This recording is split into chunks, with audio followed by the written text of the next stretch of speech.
মুর্শিদাবাদ নওদা থানার যে চারজন নিহত হয়েছিল তাদের কবরের ব্যবস্থা চলছে। আমরা সেই কবরটি দেখাবো। এখানে বাঁশ খাপাচি কাটার যে কাজগুলো চলছে আমরা জানছি। আমরা সরাসরিভাবে কবরগুলো দেখাবো। কবরগুলো কি চারটি কবর একই জায়গায় হচ্ছে? হ্যাঁ, একই জায়গায়। হ্যাঁ। আমরা সেই কবরগুলো দেখানোর চেষ্টা করব। আপনারা দেখছেন রিপোর্টার প্রেসের মাধ্যমে।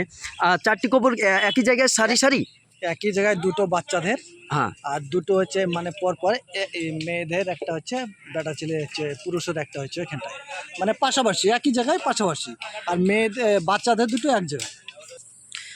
আমরা সেই কবরটা সরাসরি দেখানোর চেষ্টা করব, যেখানে যে চারজন একই পরিবারের নিহত হয়েছেন সেই পরিবারের যে কবর খনন করা হচ্ছে তাদেরকে কবরে শায়িত করার জন্যে আমরা জানবো এখানে কোন ব্যক্তিকে কবর দেওয়া হবে। যে কবর এটা হচ্ছে মেয়েটাকে, যে বড় মেয়েটা মারা গেছে। মেয়েটার নাম বলবেন? মেয়েটার নাম কি?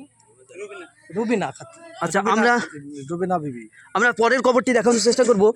যে কবরটি, এইটা মনে হচ্ছে সব থেকে বড় কবর মনে হচ্ছে। ইনি কি এই কবরটাতে কাকে শায়িত করা হবে? এই কবরটা